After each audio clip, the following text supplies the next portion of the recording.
હર મહાદેવ, જય માતાજી, જયંતી મંગલા કાલી ભદ્રકાલી કપાલિની દુર્ગા ક્ષમા શિવા ધાત્રી સ્વાહા સ્વધા નમોસ્તુતે।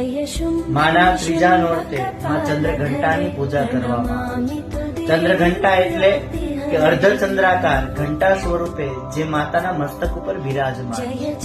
ચંદ્રથી શીતળ પ્રકાશની પ્રાપ્તિ થાય છે અને મા ગૌરીના આ સ્વરૂપને ચંદ્રઘંટા નામથી પણ ઓળખવામાં આવે છે।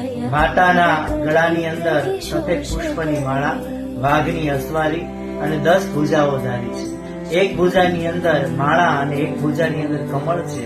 બીજી ભુજાઓમાં અસ્ત્ર શસ્ત્ર વગેરે ધારણ કરનારા છે। મા ભગવતી ગૌરીના રૌદ્ર સ્વરૂપ પણ માનવામાં આવે છે અને વીરતાનું સ્વરૂપ પણ માનવામાં આવે છે। આજના દિવસે મા ભગવતીને ખીરનો ભોગ, જાંબલી વસ્ત્ર અને અપરાજિતાના પુષ્પથી માતાજીનું પૂજન કરવામાં આવે છે। જે ભક્ત પૂર્ણ શ્રદ્ધા ભક્તિથી મા ભગવતીની પૂજા અર્ચના કરે છે એને મા ભગવતીના આશીર્વાદ પ્રાપ્ત થાય છે।